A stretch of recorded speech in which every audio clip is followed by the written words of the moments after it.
Hello and welcome to History Sleep Stories. You know how, in the States, we've got these places that feel old, like a town from the 1700s, or a Civil War battlefield, and folks say, man, this place has some history? Now imagine that, but crank the clock back not hundreds, but thousands of years. We're talking before pyramids, before hieroglyphs, before kings even had names. That's Egypt. Before Egypt. Long before pharaohs ruled, before temples rose, this land along the Nile was already shaping what would become one of the greatest civilizations the world has ever known. The birthplace before time, Egypt's pre-dynastic era. When most people think of ancient Egypt, they imagine colossal pyramids and golden tombs. But Egypt's story begins much earlier, in what historians call the pre-dynastic period, spanning roughly from 6000 to 3100 BCE. At this time, Egypt wasn't yet a unified kingdom. It was a stretch of fertile land hugging the Nile River, surrounded by vast deserts. Along its banks, small communities began to settle, turning from nomadic hunters into farmers. This transformation, from foragers to agricultural societies, would set the foundation for Egypt's later rise. Archaeologists have traced this early development through settlements such as Merimd Beni Salan, located in the western Nile Delta, and El Badari in Upper Egypt. These early farmers cultivated wheat, barley, and flax, and raised cattle, goats, and sheep. Pottery fragments from these sites reveal an evolving skill in design. Hand-shaped vessels with simple geometric decorations. The Nile was the key to everything. Its predictable flooding deposited rich black silt each year, creating fertile soil. The people began to understand its rhythm, and that understanding became the cornerstone of Egyptian civilization. The river didn't just feed crops. It shaped calendars, inspired religion, and determined where people lived. Naqada and the dawn of complex society. The next major step came from a culture known today as Naqada, named after the site where its remains were first found, near modern Kenya. Archaeologists divide it into three phases: Naqada I, Amration; Naqada II, Gerzean; and Naqada III, which eventually transitions into the early dynastic period. Between 4000 and 3100 BCE, the Naqada culture saw an explosion in innovation, in art, technology, and social complexity. Graves from this era reveal increasingly elaborate burials, suggesting the emergence of social hierarchy. The dead were often placed on their left side, facing west, toward the land of the setting sun, with offerings of pottery, jewelry, and tools. Some tombs at Naqada and Abydos contained finely crafted cosmetic palettes, ivory combs, and even early examples of stone vessels that would later become symbols of Egyptian craftsmanship. The presence of imported items, such as lapis lazuli from Afghanistan and obsidian from Ethiopia, shows that trade networks were already stretching far beyond Egypt as borders. In this period, we see the roots of Egyptian symbolism. Certain animal motifs, like the falcon, the serpent, and the cow, appear repeatedly in pottery and carvings. These images likely represented early deities or spiritual forces.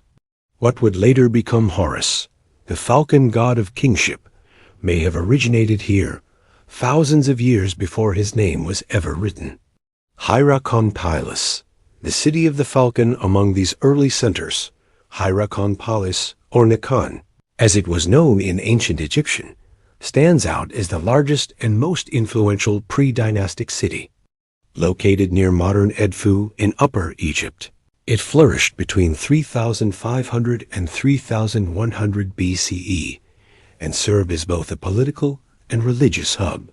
Excavations at Hierakonpolis have revealed remarkable artifacts.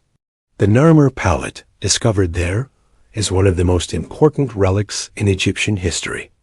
It depicts a king, possibly Narmer himself, wearing the crowns of both Upper and Lower Egypt, symbolizing the first unification of the land. This object isn't just art. Its political propaganda carved in stone, marking the birth of Egypt's dynastic age. Other discoveries from Hierakonpolis include the earliest known zoological collection, remains of animals such as baboons, elephants, and crocodiles, possibly kept as royal symbols of power. Large mud brick structures found nearby may have been administrative buildings, temples, or elite residences. By this point, Egypt was no longer a loose collection of farming villages. It was developing into a network of regional centers, small kingdoms that competed, traded, and sometimes fought. These interactions pushed technological and artistic growth, setting the stage for political unification. Religion and the afterlife. Before the pharaohs, the people of pre-dynastic Egypt already believed in life after death. Burials from Naqada II show evidence of ritual offerings, food, pottery, and ornaments placed alongside the dead. These weren't mere customs. They reflected a spiritual worldview that the soul continued beyond the grave. Over time, this belief system evolved into the complex theology that would dominate Egypt for millennia. Deities like Osiris, Isis, and Horus have their conceptual roots in these early myths, symbols of fertility, death, and renewal that mirrored the cycle of the Nile. At Abydos, archaeologists discovered early elite tombs, thought to belong to local rulers or proto-kings. These tombs contained goods that would later be associated with royal burials: pottery filled with beer, stone vessels, and symbolic figurines. The arrangement of these graves and the presence of sacrificial offerings suggest a growing sense of ritual and power. Art and early writing, symbols before words. One of the most profound developments of the late pre-dynastic era was the creation of symbolic communication, the early forerunner of hieroglyphic writing. Pottery shards and seal impressions from Naqada III show signs that certain motifs were used as identifiers, names, places, or ownership marks.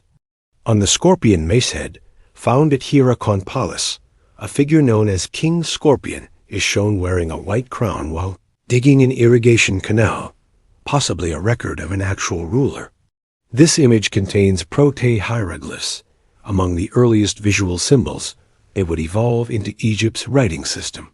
Art from this era also demonstrates a sophisticated understanding of form and meaning. Carved palettes depict scenes of hunting, warfare, and ceremony, not just decoration but storytelling. These artistic traditions became the blueprint for Egypt's visual language, defining how power, divinity, and order were represented. The path to unification. The rise of kingship. By around 3200 BCE, Egypt was divided into two major regions: Upper Egypt in the south and Lower Egypt in the north. Each had its own rulers, symbols, and traditions. The two lands, as they were known, eventually came under the control of a single ruler, the first king of unified Egypt. Artifacts such as the Narmer palette and ceremonial maceheads depict this moment of awe. Unification as both a military and divine achievement. The king, or pharaoh, became seen as the earthly representative of the gods, responsible for maintaining Mat, the balance and harmony of the universe. This unification around 3100 BC marks the beginning of what historians call the early dynastic period and the start of the first dynasty. The capital was established at Memphis, strategically located where Upper and Lower Egypt met. From here, the pharaohs began to organize administration, trade, and religious authority, setting the pattern that would define Egypt for the next 3,000 years. Archaeological discoveries and the legacy of pre-dynastic Egypt.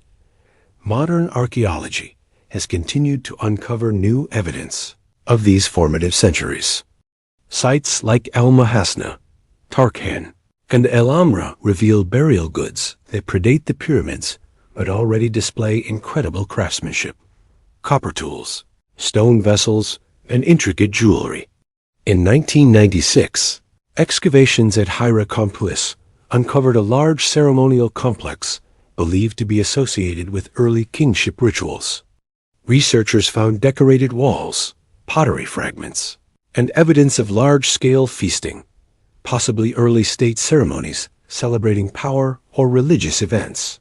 DNA studies on mummified remains from Abydos and Naqada have helped trace the population's genetic diversity, showing that early Egyptians had connections to both sub-Saharan Africa and the Near East, a crossroads of trade and culture long before written history began. Even the artifacts themselves hold stories of continuity. Many motifs, the falcon, the lotus, the ankh, first appeared in this pre-dynastic period and continued to be used unchanged for thousands of years. The Egyptians didn't just build on their past. They revered it. The meaning of the earliest treasures, when we speak of lost treasures from this era, we're not talking about gold or jewels in the modern sense. These early artifacts, a flint knife with an ivory handle, a hand-carved comb, or a painted pot, are treasures of memory. They represent humanity's first steps toward civilization. Each object tells us that these people weren't primitive tribes. They were thinkers, artists, and believers, shaping the first outlines of order from the wild landscape of prehistory. Many of these items now rest in museums, like the Cairo Museum, the Ashmolean Museum, and the British Museum, their discovery stories stretching across the 19th and 20th centuries. Some, however, remain buried under unexcavated sands, waiting to redefine what we know about Egypt's beginnings. Transition toward the age of pyramids. By the end of the pre-dynastic period, Egypt had already developed the essentials of its identity: agriculture, social hierarchy, religious belief, and artistic expression. With unification complete, Egypt was ready to enter the Old Kingdom, the first great era of monumental architecture and centralized power. The rulers of this new age would build the pyramids, organize massive labor forces, and commission treasures of unimaginable value. Yet behind it all was the memory of the pre-dynastic people, those first generations who transformed survival into civilization. You ever drive past a construction site and think, man, how do they even build something that big?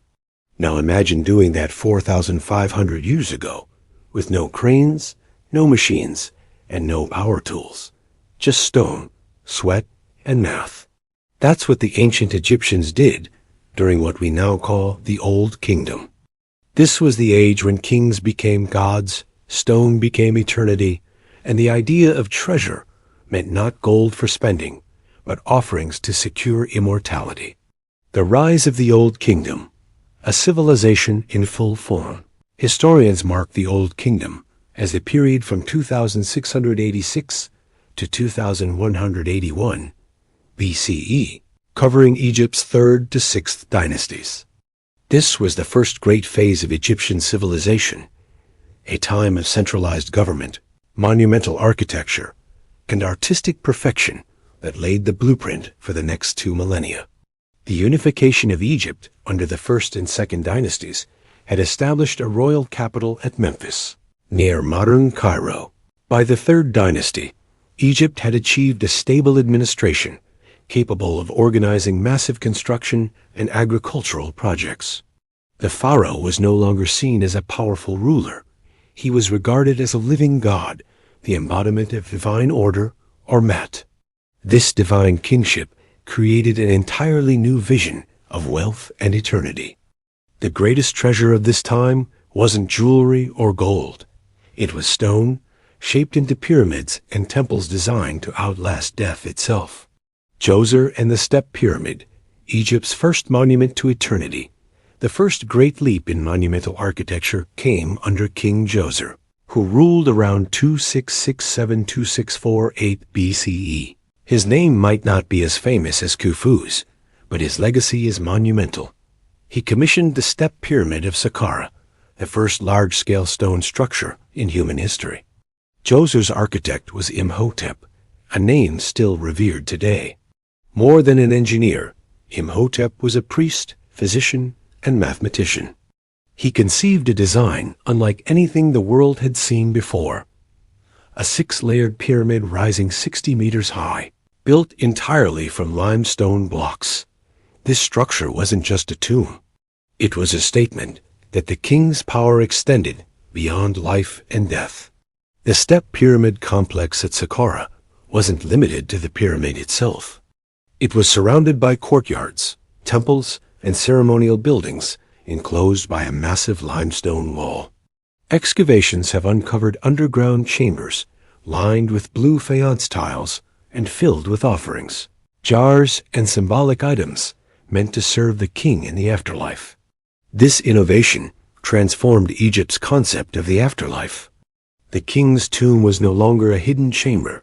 It was a monument to divinity, visible for miles across the desert. The Pyramid Age begins. Giza and the Fourth Dynasty.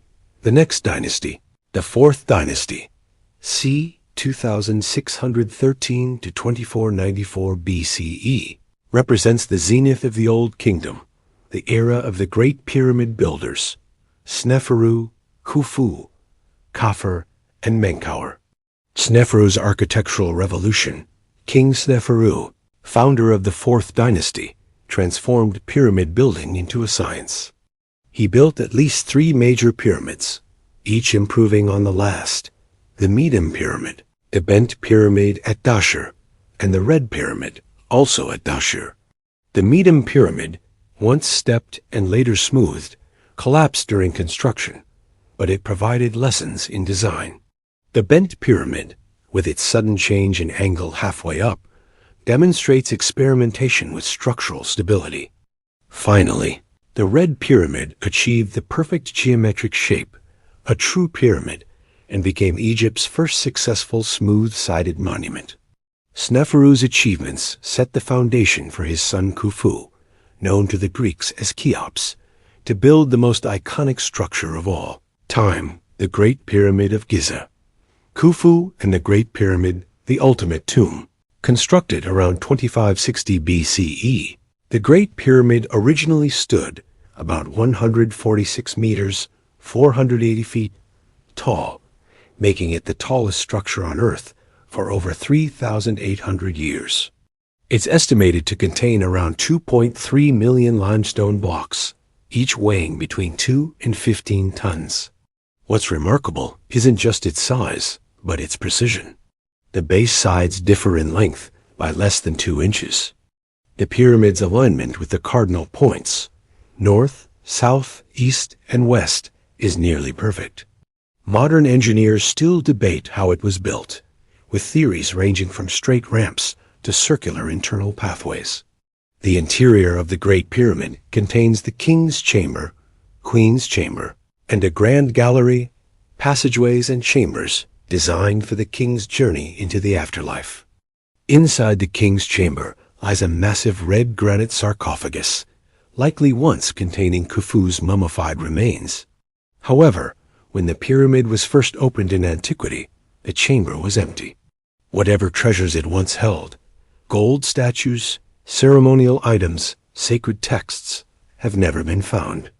Herodotus, writing in the 5th century BCE, claimed Khufu was a tyrant who exhausted Egypt's resources to build his tomb. Modern archaeology paints a more complex picture.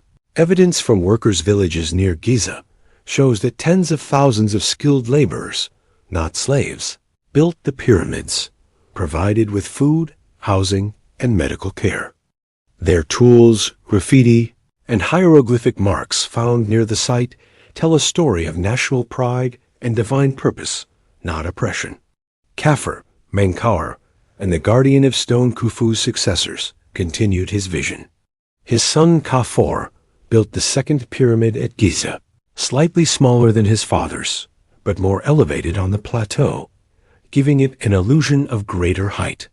In front of Khafre's pyramid sits the Great Sphinx, carved directly from the limestone bedrock. Its face, according to most scholars, represents Khafre himself. The Sphinx, to 73 meters long and 20 meters high, remains one of Egypt's most enigmatic monuments. It likely served as a spiritual guardian of the necropolis, representing royal power and divine protection. Archaeologists have found remnants of temples near its paws, suggesting rituals dedicated to the sun god Ra. The third pyramid, built by Menkaure, is smaller but more refined, with a granite casing and beautifully preserved mortuary temples. Inside were found stunning diorite statues of Menkaure and his queen, now housed in the Museum of Fine Arts in Boston and the Cairo Museum, masterpieces of Old Kingdom sculpture. Daily life and administration of the Pyramid Age. The treasures of the Old Kingdom weren't confined to the tombs of kings. The bureaucratic system that managed construction, agriculture, and trade was equally sophisticated. Egypt's economy was centralized, with scribes recording every grain harvest and every shipment of stone on papyrus scrolls and ostraca, clay shards. Officials and priests lived in towns near royal projects, with houses, workshops, and bakeries discovered near the Giza Plateau. Tools such as copper chisels, dolerite pounders, and wooden sledges reveal how the massive blocks were shaped and transported. Art flourished as well. Tombs of high officials like Mereruka at Saqqara and Ti at the same necropolis show wall carvings of daily life, fishing, farming, music, and craftwork, all accompanied by offerings. These weren't decorative. They were functional, intended to provide the deceased with eternal sustenance through magical representation. Jewelry from elite burials, including gold bracelets and faience beads, demonstrates the Egyptians' mastery of materials. Though far humbler than royal treasures, they reflect a society where artistry and symbolism held profound spiritual meaning. The rise of the 11th dynasty, Egypt reborn.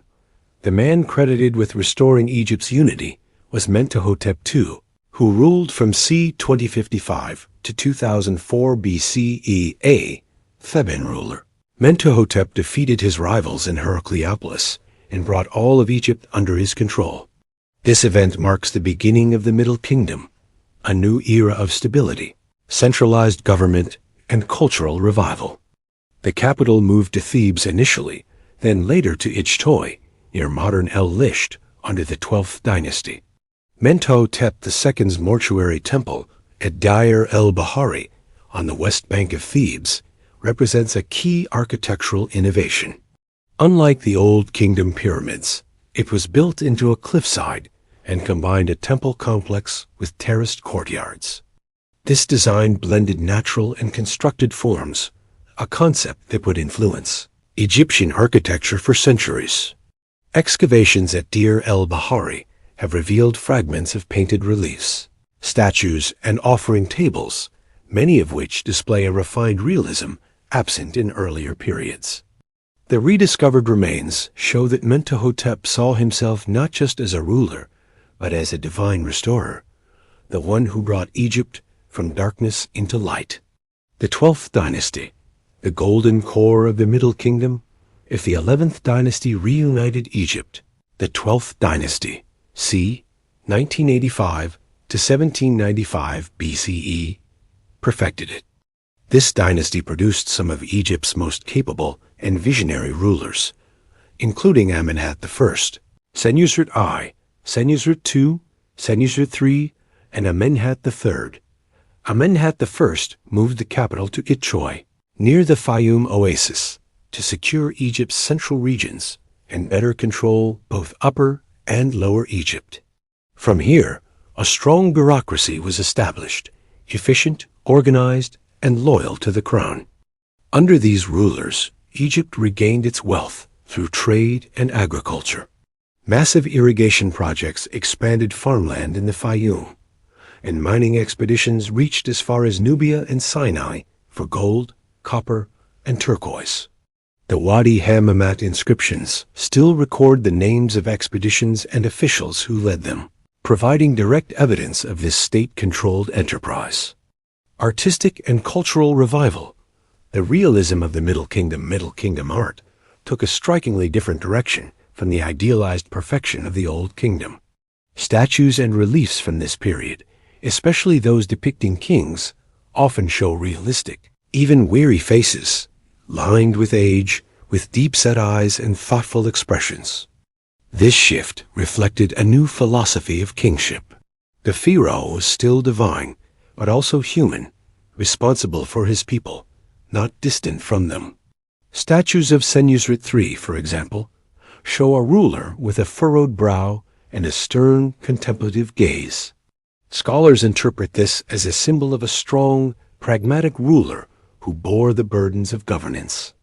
Craftsmanship reached a new level of sophistication. Jewelry from sites like Dashur and Lahan display extraordinary artistry. Gold necklaces with inlaid semi-precious stones, intricate diadems, and protective amulets depicting sacred symbols like the Ankh, scarab, and Wajed-I. Many of these pieces come from the tombs of royal women, particularly the so-called princesses' tombs, discovered by Jacques de Morgan in 1894 at Dakar. Inside were exquisite diadems, bracelets, and pectorals belonging to Princesses Merit and Sithither, daughters of Senusret III. These items, now housed in the Cairo Museum, are among the finest examples of Egyptian jewelry ever found. Hidden tombs and secret treasures, the pyramids of the 12th dynasty. Although the Middle Kingdom revived pyramid building, its rulers preferred smaller and more discreet structures.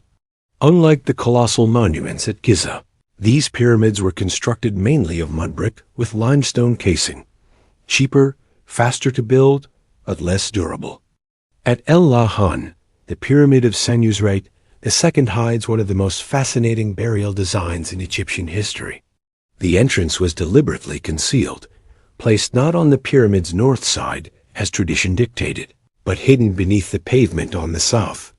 When archaeologist Flinders Petrie discovered it in 1889, he found a complex network of corridors, false passages, and sealed chambers, evidence of elaborate efforts to thwart tomb robbers.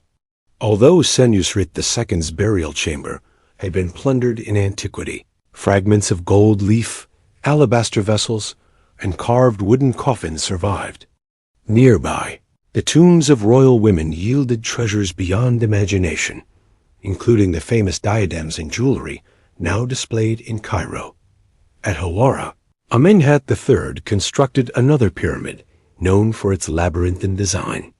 Ancient travelers like Herodotus described it as a wonder greater than the pyramids, containing thousands of rooms and passages.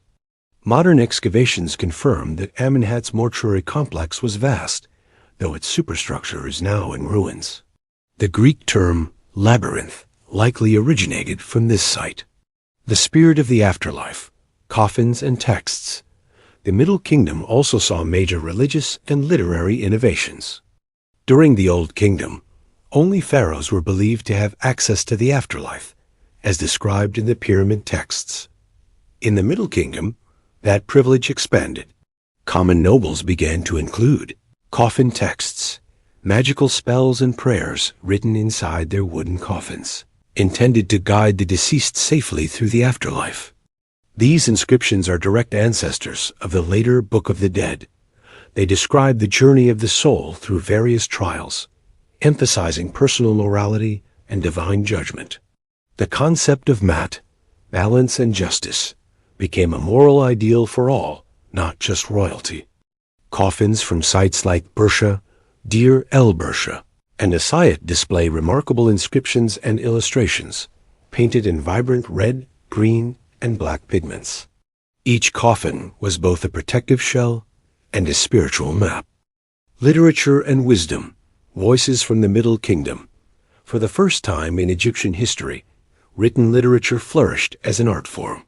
Works such as the Tale of Sino, the Eloquent Peasant, and the Instructions of Amenhotep reveal the intellectual and emotional world of the time. The Tale of Sino tells the story of an official who flees Egypt after the king's death, lives in exile, and later returns home, reflecting themes of loyalty and redemption. The Eloquent Peasant is an early masterpiece of social justice, portraying a farmer who petitions for fairness against a corrupt official. The Instructions of Amenhotep offers moral advice, written as if spoken by a deceased king to his son, emphasizing caution, leadership, and wisdom. These writings show a literate, reflective society. Scribes were highly valued, and education was considered a path to immortality through knowledge. Treasures beyond gold, everyday artifacts, and burial finds. Excavations from Middle Kingdom sites have uncovered not only royal treasures, but also objects from ordinary burials that reveal daily life and belief. Items include wooden models of boats, servants, and granaries, miniature representations meant to serve the deceased in the next world. The tomb of Menkaure, an official under Mentuhotep II, discovered at Thebes, contained beautifully carved wooden models depicting workshops, farms, and boats. These models, now in the Metropolitan Museum of Art, offer detailed glimpses into the workings of ancient Egyptian life, from beer, brewing, to cattle herding. Such artifacts might not glitter like gold, but they hold immense historical value. They are treasures of documentation, the preserved evidence of how Egyptians saw themselves and their world. Decline of the Middle Kingdom and the Second Intermediate Period, by the reign of Amenhotep IV and Sobonferu, the last rulers of the 12th dynasty, central authority began to weaken. Economic difficulties and external pressures strained Egypt's resources. Around 1650 BCE, the Middle Kingdom collapsed, giving rise to the Second Intermediate Period. Foreign groups known as the Hyksos, likely from the Levant, entered Egypt and established their rule in the Delta region. The Hyksos introduced new technologies, including the horse-drawn chariot and advanced bronze weapons, which later Egyptians would adopt and refine. Although the political order fell apart, the cultural and intellectual achievements of the Middle Kingdom endured. Its art, literature, and moral philosophy influenced every period that followed, including the New Kingdom, the height of Egyptian imperial power. Legacy of the Middle Kingdom, the hidden soul of Egypt. The Middle Kingdom is often called Egypt's classical age, a time of balance between idealism and realism, power and compassion. Its treasures are quieter than those of the Pyramid Age. Fewer massive monuments, but more intimate beauty. The jewelry of Dashur, the statues of Senusret, the painted coffins of provincial nobles, each reveals a civilization that rediscovered its purpose. It was a period when Egyptians learned that greatness wasn't just measured in stone, but in stability, justice, and art. In many ways, the Middle Kingdom's greatest treasure was the idea that immortality belonged to everyone, not only kings. Through faith, memory, and creation, they redefined what it meant to live forever. You ever notice how, in every story, there's that one chapter where everything just clicks? The money's flowing, the cities are thriving, and everyone's at the top of their game. For ancient Egypt, that moment wasn't luck. It was the New Kingdom. This was the empire at its peak. Gold from Nubia, temples rising from the desert, and kings whose names would echo through millennia. It wasn't just a comeback. It was Egypt saying to the world, "We're eternal." The rise of the New Kingdom. From invasion to empire, the New Kingdom, c. 1550 to 1070 BCE, began after more than a century of chaos. During the Second Intermediate Period, Egypt had been divided, with the Hyksos controlling the northern delta from their capital at Avaris, while Theban rulers held the south. The turning point came under Ahmose, founder of the 18th dynasty. Around 1550 BCE, Ahmose led a series of military campaigns to expel the Hyksos. His victories reunited Egypt and restored native rule. Ahmose's success not only freed Egypt, but transformed it. The wars introduced new military technology, horse-drawn chariots, composite bows, and bronze weapons, innovations the Egyptians quickly mastered. Egypt, once an isolated kingdom, now became an expanding empire. The New Kingdom was Egypt's imperial age, an era of conquest, wealth, and monumental construction unlike anything before. Its rulers, from Thutmose III to Ramses II, extended Egypt's reach deep into Nubia, Syria, and Canaan. Gold, slaves, and tribute flowed into the Nile Valley, funding temples, tombs, and artistic masterpieces that remain unmatched in human history. The 18th dynasty, the age of conquest and creativity. The 18th dynasty, c. 1550 to 1292 BCE, produced some of the most iconic figures in Egyptian history. Hatshepsut, Thutmose III, Amenhotep III, Akhenaten, and Tutankhamun. This period represents both political expansion and cultural brilliance. Thutmose III, the warrior pharaoh Thutmose III, who reigned from 1479 to 1425 BCE, is often called Egypt's Napoleon. After years under the regency of Queen Hatshepsut, he became one of the most successful military leaders of the ancient world. His campaigns, recorded on the walls of the Temple of Amun at Karnak, extended Egyptian control across the Levant. At the Battle of Megiddo, c. 1457 BCE, Thutmose's strategic brilliance led to a decisive victory over a coalition of Canaanite princes. This battle is considered the earliest recorded military engagement in history. Tribute from conquered lands poured into Thebes: gold, ivory, ebony, and lapis lazuli. Temples expanded, artisans flourished, and the empire reached its zenith. Hatshepsut, a female pharaoh before Thutmose's reign, his stepmother Hatshepsut ruled Egypt as one of its few female pharaohs. c. 1473 to 1458 BCE. Her reign emphasized peace, prosperity, and monumental building. Her most famous legacy is her mortuary temple at Deir el-Bahari, designed by the architect Senenmet.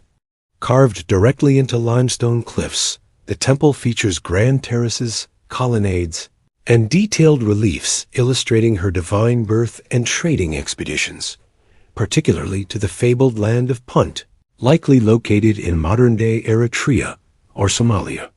Archaeologists have found depictions of exotic goods, incense trees, gold, ivory, baboons, and myrrh resin, showing Egypt's extensive international connections.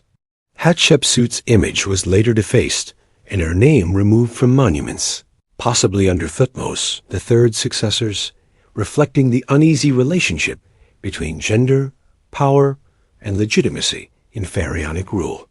Yet her achievements endure as some of the most extraordinary in Egyptian history.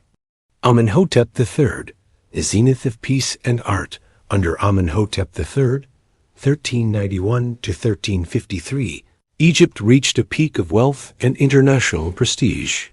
His reign was marked not by war, but by diplomacy, art, and architecture. His massive mortuary temple at Qam el-Hettin once contained colossal statues, two of which survive today, the Colossi of Memnon. Each stands over 18 meters tall and originally guarded the temple entrance. These monuments symbolize the divine scale of royal imagery during this golden period. Amenhotep's reign also saw the expansion of Lisor Temple, construction of new palaces at Malkata, and the commissioning of hundreds of statues and reliefs depicting him alongside the gods. Egyptian art under his rule emphasized grace and idealized beauty, a reflection of prosperity and cultural refinement. Akhenaten and the Amarna Revolution. Amenhotep III's son, Amenhotep IV, later known as Akhenaten, brought radical change. Around 1353 BCE, he abandoned the traditional pantheon in favor of a single deity, the sun disk, Aten. He moved the capital from Thebes to a new city, Akhetaten, modern Amarna, and initiated a religious and artistic revolution. Akhenaten and his queen, Nefertiti, were depicted in unprecedented naturalistic forms: elongated faces, curved bodies, intimate family scenes. This Amarna period is one of the most fascinating and controversial chapters in Egyptian history. For the first time, art portrayed the royal family as human, showing tenderness, affection, and vulnerability. Yet politically, Akhenaten's reforms weakened Egypt. Temples to Amun and other gods were closed, and priests, long central to Egypt's power structure, turned against him. After Akhenaten's death, the old religion was swiftly restored. His successor, the young Tutankhamun, changed his name to Tutankhamun, living image of Amun, and moved the court back to Thebes. Tutankhamun's reign, 1332 to 1323 BCE, was short and relatively minor, but his tomb's discovery in 1922 by Howard Carter made him one of the most famous figures in world history. Inside TV62, in the Valley of the Kings, Carter found a treasure trove almost entirely intact. Golden shrines, jewelry, chariots, statues, and the pharaoh's solid gold funerary mask. The find provided an unparalleled glimpse into the wealth, craftsmanship, and spiritual beliefs of the New Kingdom. The 19th dynasty, Ramses the Great, and the Age of Power. After Tutankhamun's successors, the 19th dynasty, 1292-1189 BCE, brought renewed strength and ambition. The most renowned ruler of this era was Ramses II, known as Ramses the Great, 1279 to 1213 BCE. His reign lasted over 6 decades and produced some of the grandest monuments in Egypt. The Battle of Kadesh and imperial ambition. Ramses II is best known for his campaign against the Hittites at the Battle of Kadesh, c. 1274 BCE. Though the battle ended in stalemate, Ramses proclaimed it as a great victory through temple reliefs. The event led to the world's first recorded peace treaty, signed between Egypt and the Hittite Empire, a landmark in diplomatic history. The monuments of Ramses II's building projects were immense. He expanded the Temple of Karnak, completed the Ramesseum, his mortuary temple, and built the colossal Abu Simbel temples in Nubia. Carved directly into sandstone cliffs, the 4-seated colossi of Abu Simbel each stand about 20 meters tall. Inside, detailed reliefs depict Ramses's victories and his divine relationship with the gods. The temple, as alignment with the sun, allows its inner sanctuary to be illuminated twice a year, a testament to ancient Egyptian engineering precision. In 1968, during the construction of the Aswan High Dam, the entire temple complex was dismantled and relocated to higher ground by UNESCO to prevent submersion, one of the greatest archaeological rescue operations ever undertaken. Temples, tombs, and the Valley of the Kings. During the New Kingdom, royal burials shifted from pyramids to hidden tombs cut deep into the cliffs of western Thebes. Valley of the Kings and Valley of the Queens. This change aimed to protect royal burials from looting and symbolized a deeper, more secretive relationship with death and rebirth. The tombs were lavishly decorated with texts and images from the Book of the Dead, the Book of Gates, and the Amduat, detailed maps of the afterlife. Some of the most notable tombs include KV-35, Amenhotep II, containing a cache of royal mummies, later hidden from looters. KV-17, Seti I, one of the largest and most beautifully decorated tombs, with vivid scenes and hieroglyphic texts. KV-62, Tutankhamun, discovered intact, offering a complete snapshot of royal burial traditions. The valley itself remains one of the most studied archaeological sites in the world, with new discoveries continuing into the 21st century, including hidden chambers and unexcavated shafts, detected by ground-penetrating radar. The decline of the New Kingdom. By the late 20th dynasty, Egypt faced growing instability.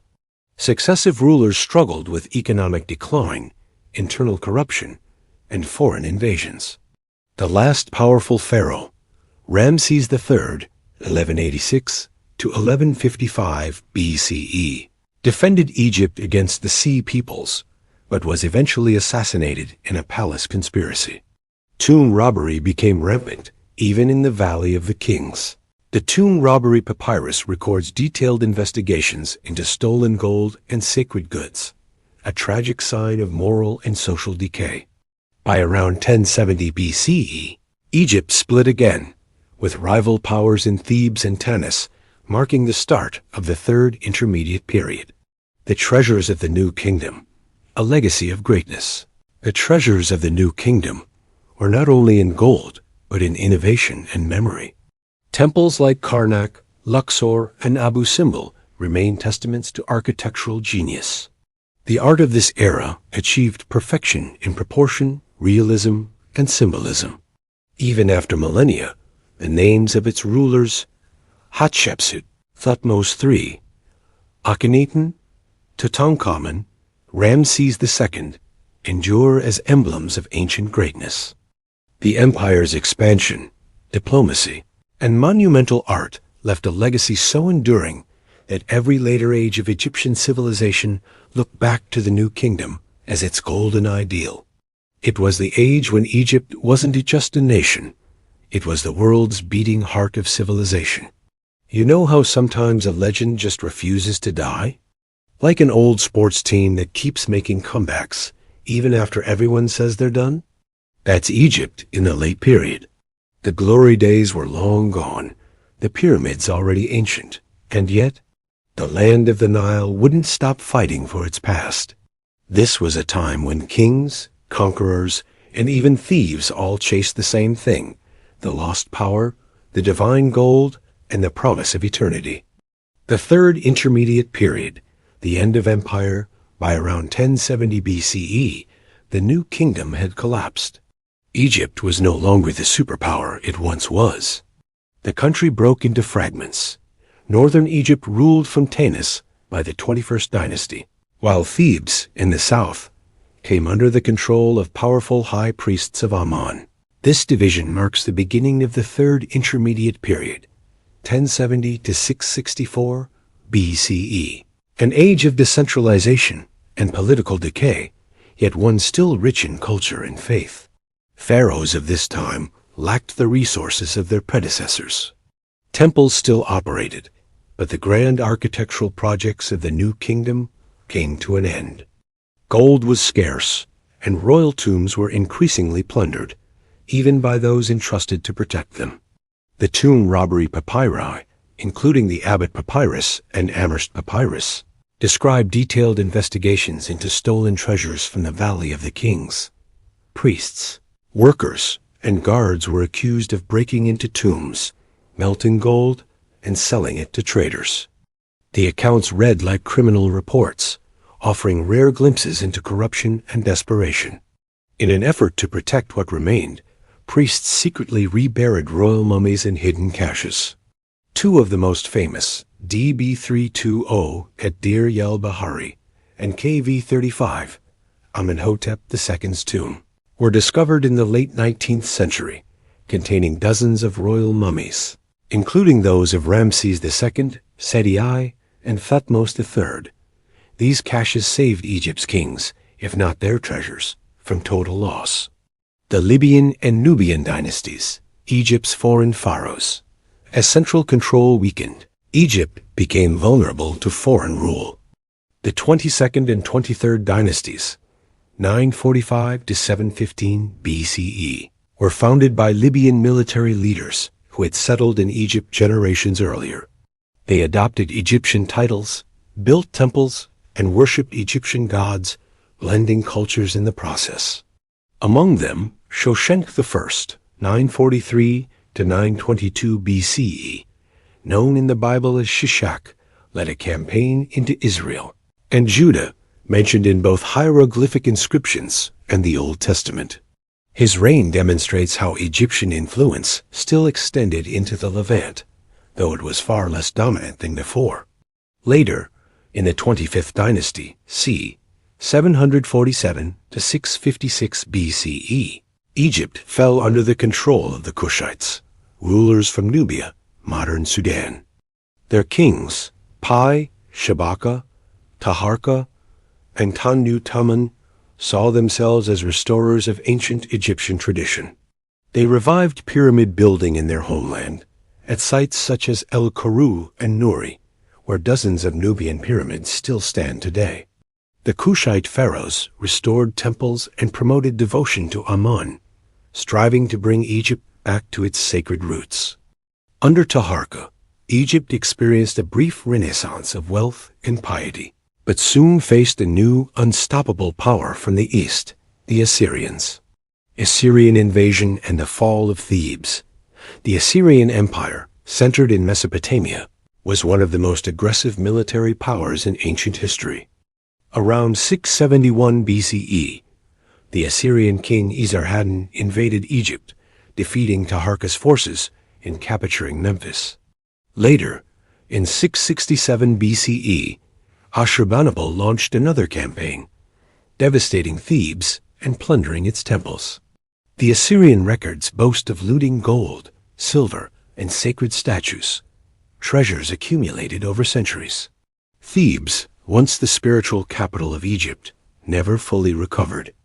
Its fall marked the end of the Kushite dynasty and ushered in a new regime, the Saite pharaohs of the 26th dynasty, based in Sais in the Nile Delta.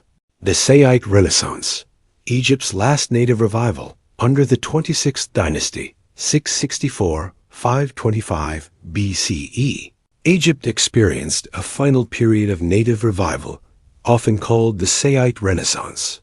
The founder, Psamtik I, 664–610 BCE, reunited Egypt after the Assyrian withdrawal and established peace. Trade and art flourished again. The Saite rulers looked back to the Old and New Kingdoms for inspiration, deliberately reviving ancient styles in sculpture, hieroglyphs, and architecture. One of the most notable achievements of this era was the restoration of temples across Egypt, including at Abydos, Sais, and Philae. Craftsmen produced exquisite bronze statues of gods and animals, many of which have survived in remarkable condition. Egypt's navy expanded, and foreign mercenaries, especially Greeks, were employed in the army. The Greek historian Herodotus, writing in the 5th century BCE, visited Egypt during this time and described its customs, temples, and vast monuments. His accounts, though occasionally inaccurate, remain vital sources for historians today. Persian conquest, the end of independence. In 525 BCE, Egypt's fragile independence ended when Cambyses II, king of Persia, invaded and conquered the land after the Battle of Pelusium. According to Greek sources, Cambyses used a psychological tactic, driving cats and other animals sacred to Egyptians before his army, preventing defenders from fighting without offending their gods. Egypt became a province of the Achaemenid Persian Empire, ruled as a satrapy province, but with relative autonomy. The Persians respected Egyptian religion to maintain order, even adopting some local titles. Although Egypt briefly regained independence under Emir Tayus, 404–399 BCE, and later, during the 31st dynasty, 343 BCE, Persian domination soon returned. The country's once mighty civilization was now a pawn in global empires. The treasures of the late period, art in decline, craft in perfection. Even as political power faded, Egypt's artisans continued to produce exquisite works. The late period is renowned for its bronze statuary, delicate jewelry, and religious amulets. At Saqqara, Abydos, and Tanis, archaeologists have uncovered small temples and tombs containing gilded coffins, faience figurines, and intricately decorated Ashabdi figures, servants for the afterlife. One remarkable discovery, made in 1940 at Tanis, revealed intact royal burials from the 21st and 22nd dynasties, including that of Susen's eye, his solid silver coffin, gold mask, and jeweled pectorals rival even Tutankhamun's treasures, yet remained largely unknown to the public. Because silver was rarer than gold in Egypt, Susen's burial was of immense value. Inside his tomb, archaeologists found alabaster canopic jars, gold bracelets, and amulets bearing protective deities. The dry delta soil preserved the objects in near-perfect condition. The discovery at Tanis, sometimes called the Silver Pharaoh's Tomb, proved that even in Egypt's later centuries, its artisans maintained the brilliance of their ancestors. Greek and Persian influence, a changing face of Egypt. As foreign influence grew, Egyptian art began to blend with Greek and Persian styles. The proportions of statues shifted toward realism, and hieroglyphic inscriptions were often accompanied by Greek text. At Naucratis, a Greek trading colony founded in the 7th century BCE, archaeologists uncovered pottery, statues, and dedications to both Egyptian and Greek gods, showing the first real fusion between Mediterranean and Nile cultures. Temples continued to be built in traditional forms, yet under foreign rulers. Even the Persians contributed to temple construction to legitimize their rule, preserving Egypt's religious continuity. Loss and legacy. The temples of the forgotten gods. By the late 4th century BCE, Egypt's ancient religion persisted, but its power base was fading. The last of the native priesthoods still served the gods of Amun, Isis, and Osiris, performing rituals that had endured for 3,000 years.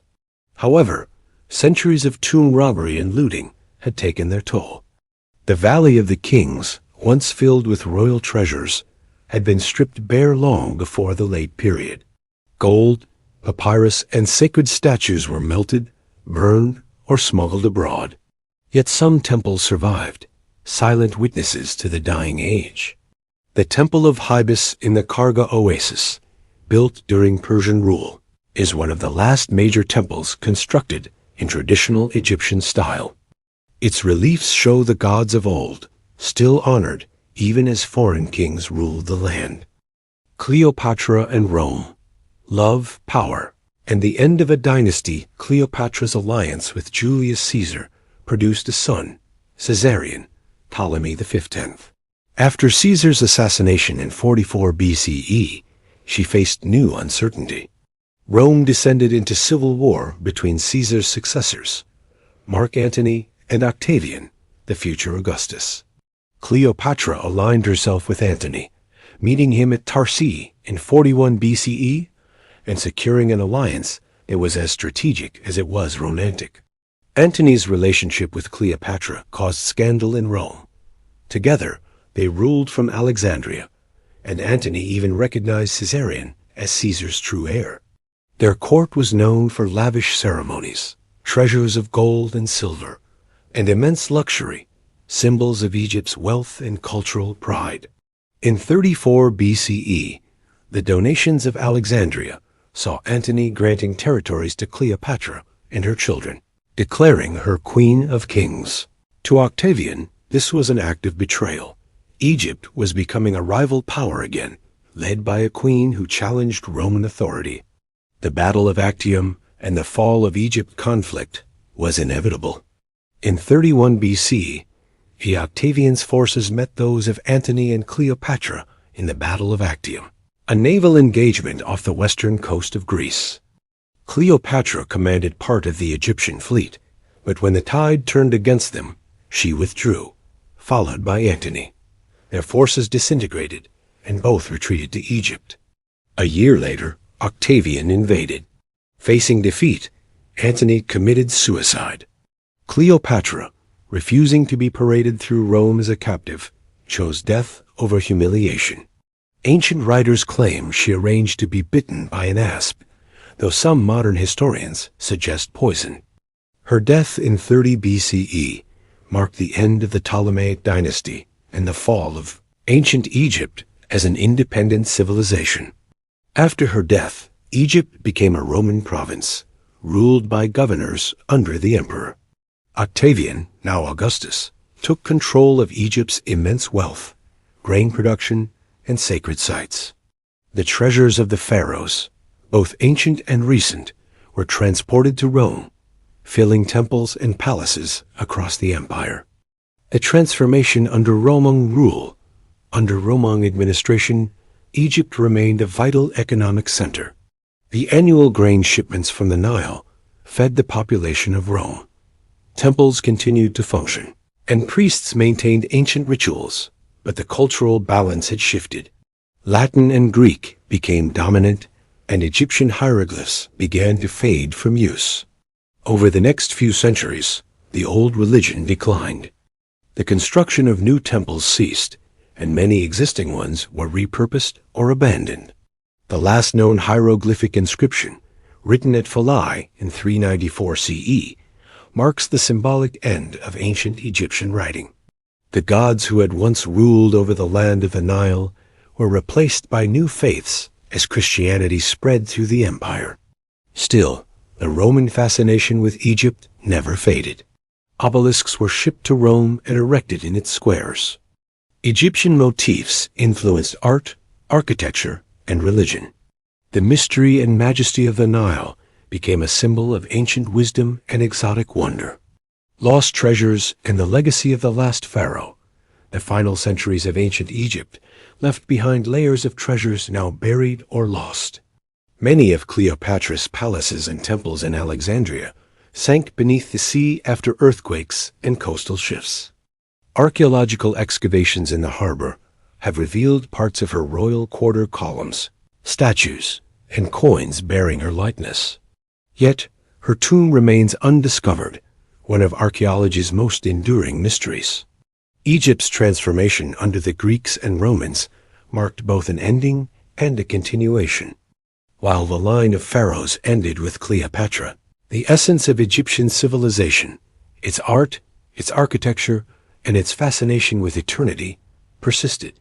Roman emperors, from Augustus to Hadrian, styled themselves as successors to the pharaohs, commissioning temples in traditional form and worshipping Egyptian deities like Isis and Serapis. By the time the ancient temples fell silent, Egypt had already entered a new era, one that would see its monuments buried by sand, its language forgotten, and its treasures hidden for millennia. Yet the memory of Cleopatra and her lost world continued to captivate imagination across ages, symbolizing both the grandeur and fragility of Egypt's long history. You ever walk through a museum, stop in front of a glass case, and feel like you're being watched? Not by cameras, but by history itself? That's the feeling ancient Egypt gives you. The gold, the carvings, the faces painted thousands of years ago. They're not just artifacts, they're messages. Messages from a civilization that never wanted to be forgotten. When Cleopatra's death in 30 BCE ended the line of pharaohs, Egypt entered a long silence. The temples still stood, the statues still looked over the Nile, but the voices that had carved their names in stone were fading. For the next 2,000 years, Egypt became a land of memory, its ancient language unreadable, its tombs buried, its treasures lost beneath desert and time. But even in ruin, Egypt continued to influence the world. Roman emperors carried its symbols to Europe. Early Christians adapted its imagery. Arab scholars preserved fragments of its geography and legends. Yet by the medieval period, few could read a single hieroglyph or name a pharaoh. Egypt had become, in Western imagination, a land of mystery, a place of forgotten gods and golden secrets buried under endless sand. Rediscovery, the age of exploration. The turning point came in the 18th and 19th centuries, when European explorers and scholars began to rediscover Egypt's ancient remains. Napoleon Bonaparte's campaign in 1798 brought not only soldiers, but scientists, artists, and engineers, the savants of the French Commission on Arts and Sciences. They documented temples, ruins, and monuments with meticulous detail, producing the monumental Description de l'Egypte, a work that awakened Europe's fascination with the ancient world. Among Napoleon's soldiers, in 1799, came one of history's most important archaeological discoveries, the Rosetta Stone. Found near the town of Rosetta, modern Rashid, the slab bore inscriptions in 3 scripts: Greek, Demotic, and hieroglyphic. When scholars realized the Greek text repeated the same decree written in the other 2 scripts, they saw a key to unlocking Egypt's lost language. Decades later, the French linguist Jean-François Chantal Champollion cracked the code. In 1822, he announced that hieroglyphs were a system combining phonetic and symbolic elements. For the first time in nearly 1,500 years, the words of the pharaohs could be read again. Egypt was no longer silent. The birth of Egyptology, the 19th century, became the golden age of Egyptology. Explorers like Giovanni Belzoni, Auguste Mariette, and Flinders Petrie unearthed tombs, temples, and entire cities buried beneath the sands. Each discovery added new detail to Egypt's long history, but also brought challenges: destruction, looting, and removal of artifacts to Europe. Belzoni, a former circus strongman, was among the first to enter the Temple of Abu Simbel and explore the tomb of Seti I. Mariette, a French archaeologist, founded the Egyptian Antiquities Service in 1858 and established the Boulak Museum in Cairo, the foundation of what would become the Egyptian Museum. Petrie, an English scholar, introduced scientific excavation techniques, transforming archaeology from treasure hunting into systematic study. During this era, entire collections of Egyptian artifacts were shipped abroad. Obelisks rose in Paris, London, and New York. The British Museum, the Louvre, and the Berlin Museum became custodians of Egypt's ancient past, sometimes protectors, sometimes takers. The ethics of these removals remain debated to this day. The tomb that changed everything in 1922, one discovery captured the world's imagination like no other: the tomb of Tutankhamun. In the Valley of the Kings, British archaeologist Howard Carter, funded by Lord Carnarvon, uncovered a sealed doorway that had remained hidden for over 3,000 years. When Carter peered through the small hole and saw the treasures glimmering in the candlelight, he famously said, "Yes, wonderful things." Inside were over 5,000 artifacts, golden statues, jewelry, chariots, and the pharaoh's solid gold coffin. Unlike other royal tombs, Tutankhamun's had been spared from looters. The discovery electrified the world. Newspapers called it the greatest archaeological find of all time. It reignited global fascination with ancient Egypt and fueled the enduring myth of the pharaoh's curse after Lord Carnarvon's sudden death. Tutankhamun's treasures revealed the artistry and wealth of the new kingdom at its height. They also provided insight into Egyptian beliefs, how death was not an end, but a transition. Each object, from amulets to canopic jars, was designed to protect the king in his eternal journey. The discovery reshaped the study of Egypt forever. Museums expanded their collections. Scholars redoubled their efforts to study mummification, religion, and daily life. Egypt had re-entered the modern imagination as both science and legend. The modern quest, from sand to science. In the 20th and 21st centuries, Egyptology evolved from manual excavation to scientific exploration. New technologies allowed researchers to see what once seemed invisible. In 1968, the construction of the Aswan High Dam threatened to submerge ancient temples under Lake Nasser. In an unprecedented international effort, UNESCO launched the Nubian Monuments Campaign, relocating entire structures block by block, including the massive Abu Simbel temples. The operation set a new standard for heritage preservation and international cooperation. By the early 2000s, digital mapping, ground-penetrating radar, GPR, CT scanning, and DNA analysis had transformed the field. Scientists examined mummies to uncover genetic links, diet, and disease. Researchers mapped the Valley of the Kings from beneath the surface, discovering potential new chambers still hidden in the rock. At the Great Pyramid of Giza, in 2017, a project known as Scan Pyramids used cosmic ray muon imaging to detect a previously unknown void, a massive empty space above the Grand Gallery. Its purpose remains a mystery, suggesting that even the most studied monument on Earth still holds secrets. Repatriation and the ethics of treasure. As technology advanced, so did the global conversation about ownership and cultural heritage. Many of Egypt's most iconic artifacts, from the Rosetta Stone in the British Museum to the bust of Nefertiti in Berlin, remain outside Egypt. Egypt's modern archaeologists and cultural leaders have called for their return. Figures like Dr. Zahi Hawass, former Minister of Antiquities, lead campaigns for repatriation. arguing that Egypt's heritage belongs to its people and should be displayed in its homeland. This movement coincided with Egypt's ambitious efforts to create new museums capable of housing and preserving these treasures. Chief among them is the Grand Egyptian Museum, GEM, located near the Giza Plateau. Designed to hold over 100,000 artifacts, including the complete collection from Tutankhamun's tomb, GEM represents a new era, one in which Egypt takes full stewardship of its ancient legacy. As of the mid-2020s, preparations for the museum's grand opening have drawn global attention.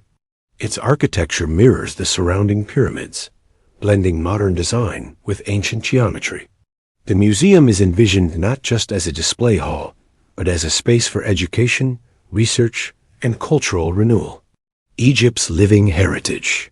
Beyond the monuments and treasures, Egypt's legacy endures in its people and culture. The ancient language survives in fragments through Coptic, the liturgical language of Egypt's oldest Christian community.